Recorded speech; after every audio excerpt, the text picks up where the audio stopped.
Prezados irmãos e irmãs do programa Arte Espírita em Foco, estamos aqui hoje dando continuidade aos nossos vídeos para divulgarmos um conto intitulado A Moça e o Malandro. Nós vamos ler o texto e em seguida faremos os comentários. Joana Rosa termina a apresentação no Cabaré Dancing Club. Hoje é dia de dar golpe em gringo. Um americano muito gordo, sentado na primeira fila, está todo animado. Vermelho, faces inchadas, colocou uma nota bem gorda no decote de Joana. Joana é uma mulata ancestrosa, é cantora de dance e sai com clientes depois do show. Nesta saída dos shows, une-se a Nego Josafá e dá um infalível golpe chamado Boa Noite Cinderela em inúmeros bobos da corte. O ano é 1930. Estamos na Lapa, mas esse golpe é mais antigo que a humanidade. O decote de Joana hoje está bem caprichado. Muita gente coloca cédulas vantajosas no âmago dos seios, que quase saltam do vestido. A madrugada avança, ela termina de cantar e escolhe o pato de hoje. Senta no colo do americano. Fala com ele em português, mas um amigo brasileiro que está ao lado dele traduz tudo. O gringo é convidado a ir a um local mais reservado acompanhado daquela morenaça. Seduzido por Joana, o gringo a segue até a pensão Alvorada, onde ela reside com seu homem, um sujeito chamado Nego Josafá. Ele está escondido no banheiro e logo entrará em ação. Chegam no quarto da pensão. O americano está caidinho por ela. Durante as preliminares, Josafá sai do banheiro com o revólver em punho. Dá um tiro pela janela e garante que matará os dois porque não suporta a traição. Amarelo de medo, o americano oferece-lhe os dólares que possui nos bolsos. Para colocar mais pressão, Josafá finge-se indignado. Tu tá botando preço na minha honra, seu infeliz. Agora mesmo que eu vou te matar. Mesmo sem entender nada do que aquele homem está falando, o americano acha mais prudente tirar mais dólares do colete. Ajoelha-se e pede misericórdia em inglês.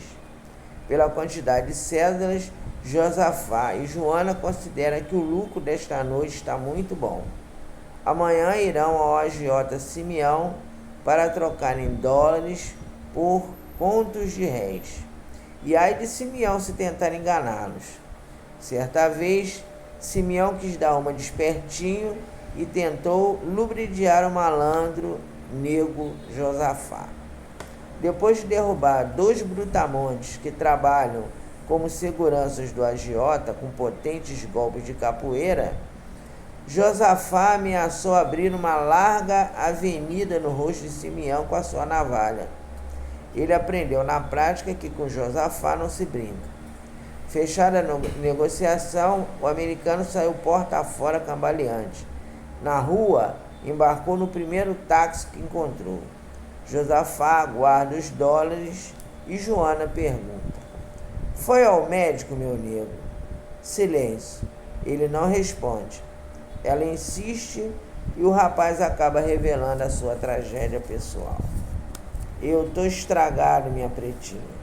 Eu estou com os meus dias contados. Essas pústulas que estão saindo debaixo do meu braço e na minha virilha é sífilis. Sífilis num estágio já avançado. A gente não deve mais se pegar. Joana amorosa o abraça. Eu sabia. Meu ex-namorado também morreu assim. Não importa. Vou continuar amando você até o fim. Quem morrer primeiro espera o outro no país da morte. Passam-se 6 meses e Josafá, atacado pela sífilis, morre. Uma mulherada comparece ao velório. São as viúvas de Malandro. Tem conflito no enterro. Joana pega a navalha e parte para cima de uma mulher chamada Isbela Ibarrúria. É uma mexicana da Praça Mauá que anda somente com marinheiros. Joana grita: foi você que passou a doença para ele, sua infeliz. Isbela não tem medo de navalha nas mãos. As duas se enfrentam. Porém, Mano José, que andava inclusive de olho em Joana e pretendia substituir Nego Josafá no belo golpe do A Boa Noite Cinderela, separa-as. Parem com essa brigalhada. Meu compadre Josafá não merece palhaçada, esse show de palhaçada. Puxa Joana de lado, tenta seduzi-la, sugere uma parceria. Peraí, pessoal, vou botar a cadeira aqui melhor, que eu quero que apareça aqui no fundo Arte Espírita em Foco, porque a letra estava, o ar estava meio coberto. Puxa Joana de lado, tenta seduzi-la e sugere uma parceria. Em resposta, leva forte tapa no rosto. Mano José, como bom malandro, tenta impor-se, procura agredi-la. Não contava que Joana aprendera capoeira com Josafá. Ela deu-lhe uma bela rasteira, colocou a navalha na sua carótida, dizendo: tu não se atreva. Joana volta para o seu quarto minúsculo na pensão Alvorada, agora vazio da presença de Josafá. Ela prossegue cantora no dancing e garota de programa. Não dá mais o golpe Boa Noite Cinderela, por falta de parceiro. Considera que os parceiros que surgem para substituir Nego Josafá não são confiáveis. Evitando ser explorada por um mal-intencionado, abre mão do golpe. Em 1931, a sífilis também leva a mulata Cestrosa para o túmulo. Agora desencarnada, ela vagueia pela rua. Encontra um monte de gente andando para lá e para cá. São pessoas invisíveis que já se foram e não sabem que estão desencarnados. Até que numa esquina da Lapa ela reencontra Maria Santana, uma amiga de infância que falecera antes dela, também vítima da sífilis, conhecida na época como peste branca.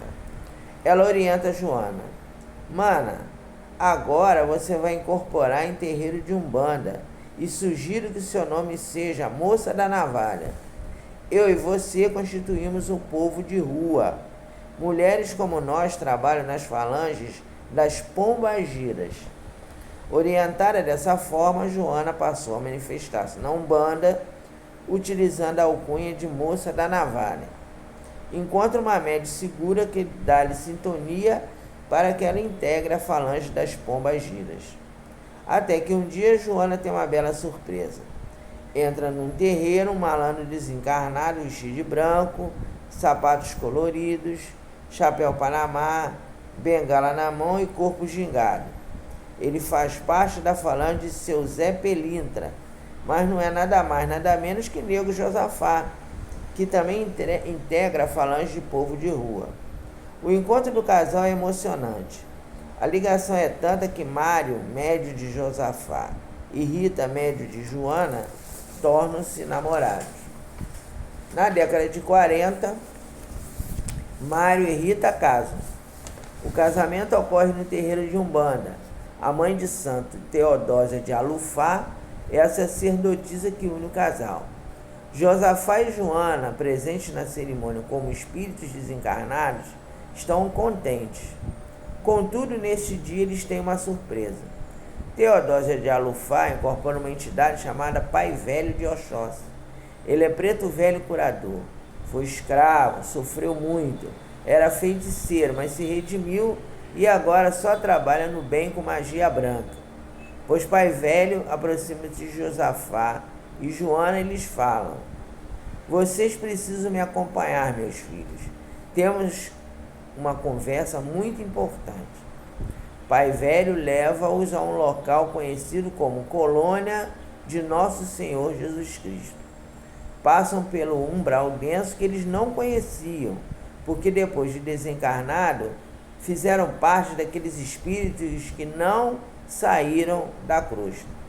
Como integrantes da falange de povo de rua, eles andavam em grupos e enfrentavam obsessores, afastando de seus protegidos encarnados. Corajosos, usavam técnicas semelhantes às lutas corporais, manipulavam navalhas fluídicas que emitiam dardos magnéticos que espantavam os espíritos menos esclarecidos. Alguns desses perseguidores são bem perigosos e nos momentos mais difíceis é necessária a presença de Pai Velho de Oxós, que, mais experiente e menos brigão, utiliza como arma a força do pensamento, tendo a prece como arma infalível. Hoje, Joana e Josafá são conduzidos por Pai Velho nos caminhos difíceis do umbral denso. O casal impõe as navalhas fluídicas e distribui golpes quando tentam atacá-los, até que chegam na colônia citada acima. Penetram num largo edifício e são levados à presença de Dr. Salomão, que é o orientador da colônia, e o protetor informa-lhes: meus filhos, vocês passarão a morar aqui conosco porque daqui a algum tempo reencarnarão. Ignorantes desse assunto, os dois exclamam: nós o quê?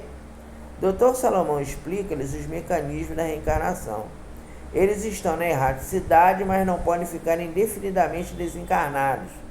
Precisam voltar ao mundo material, sofrerem provas para avançarem na escala evolutiva.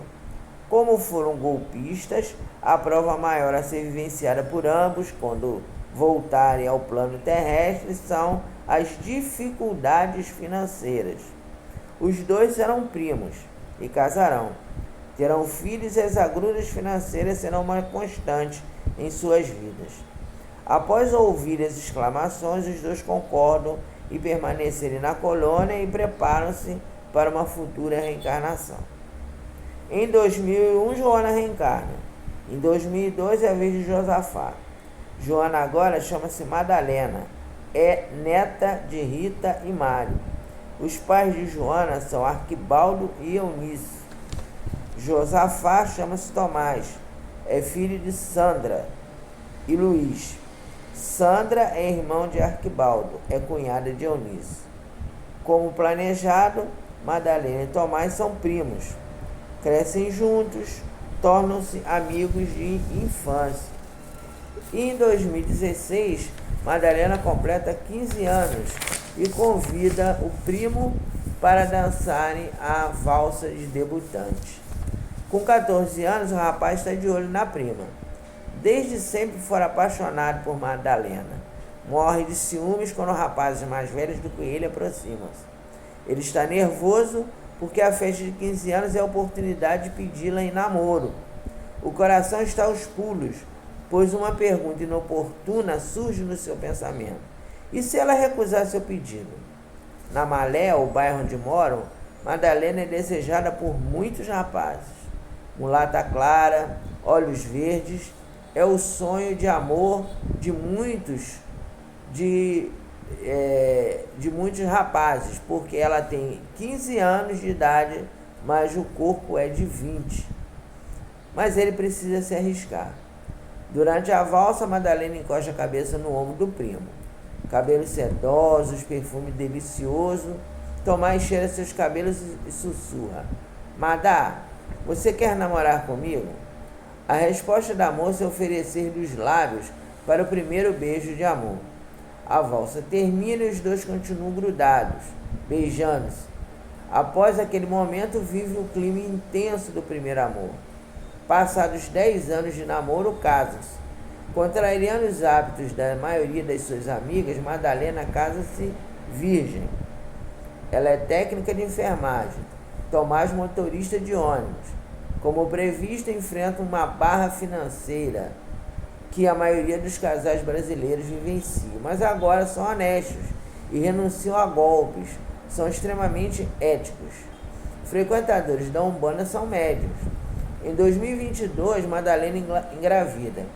e seu filho reencarnado é a entidade Pai Velho de Oxóssi, que reencarnou e trabalhará como médium na Umbanda, e no futuro será médium curador.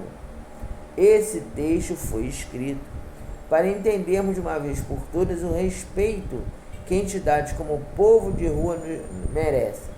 Devemos respeitá-los e compreendermos que religiões afro-brasileiras são tão eficientes quanto o espiritismo. Deixemos de lado o orgulho e vaidade, de mãos dadas, caminhamos na direção de um mundo melhor.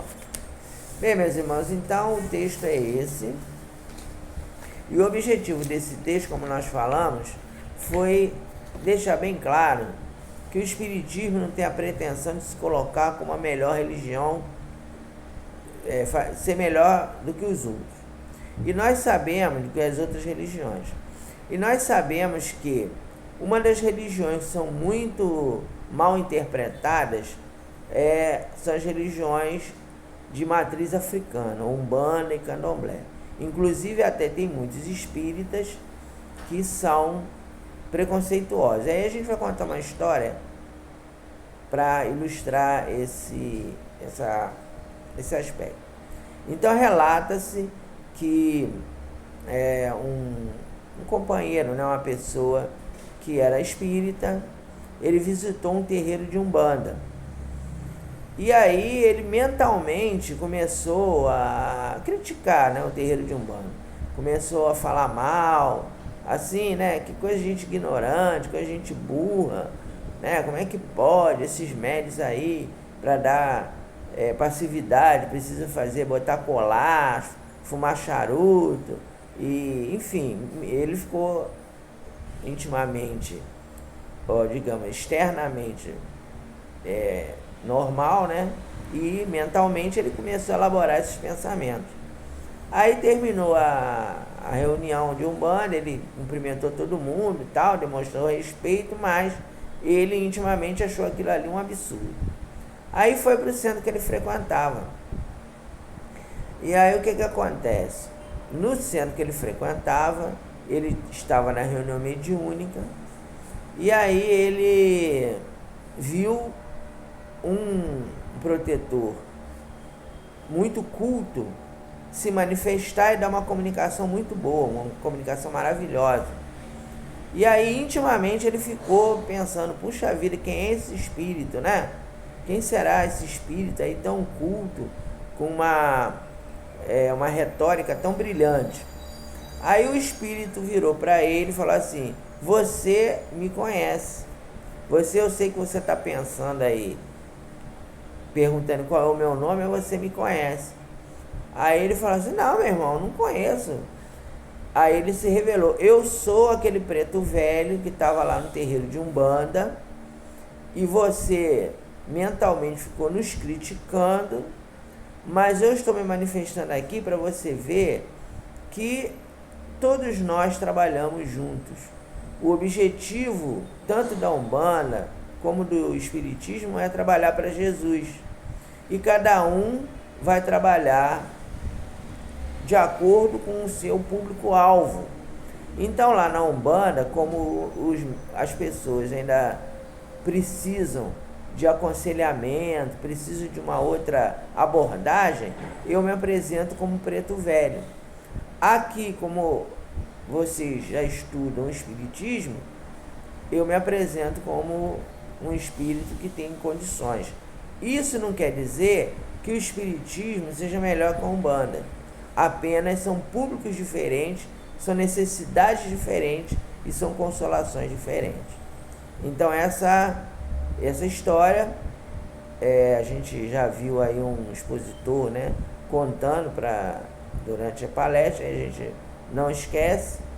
E eu também, pessoalmente, eu acho que até já falei isso aqui num vídeo anterior, já vivenciei uma situação semelhante.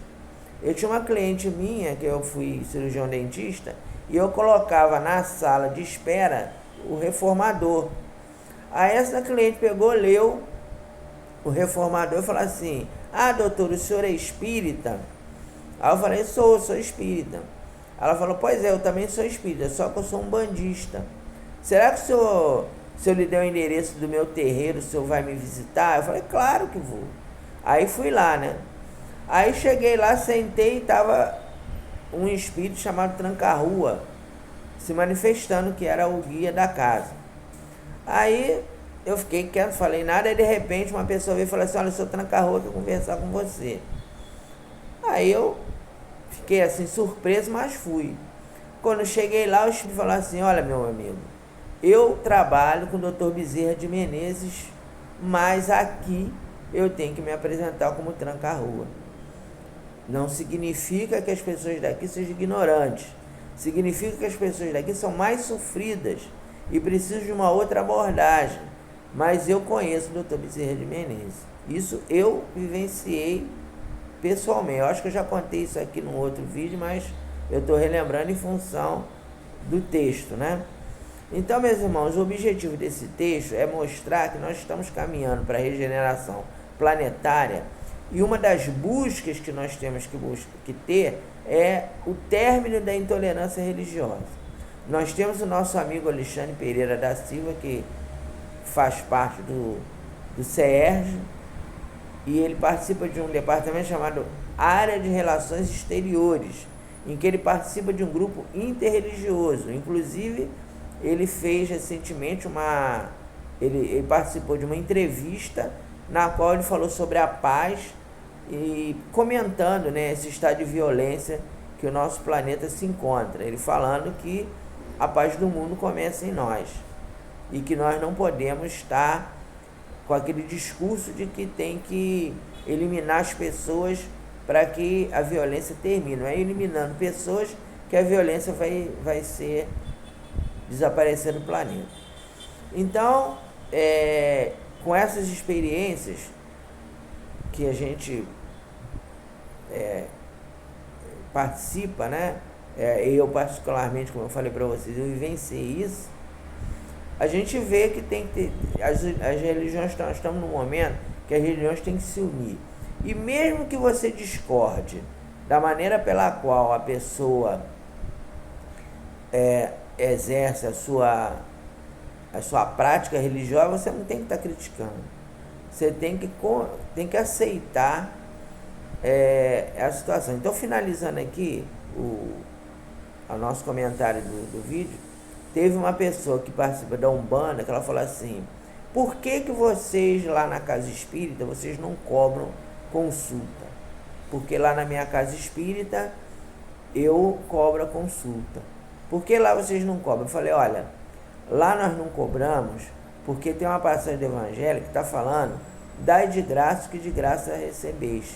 Então, o que a gente doa não é para ser cobrado. Agora, em nenhum momento eu vou querer condenar o seu posicionamento. Se você acha que está certo você cobrar, você continue cobrando as suas consultas. Eu lhe respeito profundamente e não vou fazer críticas porque a minha irmã tem essa prática. Então é basicamente isso. A gente pode discordar, mas não condenar. Então, lógico, tem alguns companheiros que inclusive trabalham para o mal. A gente sabe que tem alguns locais que trabalham para o mal, me parece que é chamada demanda, né? Ah, estou em demanda com fulano, então vou derrubar fulano. Então, tem pessoas que trabalham para o mal, mas nós espíritas, mesmo a estes que trabalham para o mal, nós não temos que condená-los, apenas tentar sensibilizá-los, mostrando um caminho melhor que eles podem assumir, e nós temos que abrir os nossos olhos para aceitar todos os segmentos religiosos sem condenar, sem querer achar que nós somos melhores, sem querer dar lição de moral em ninguém. Se tivermos que falar alguma coisa, que falemos com muito cuidado, com muito carinho, com muito respeito, porque esse é o caminho da regeneração planetária. Então, pessoal, a nossa lição de hoje era essa. Que Jesus nos abençoe e até o próximo vídeo.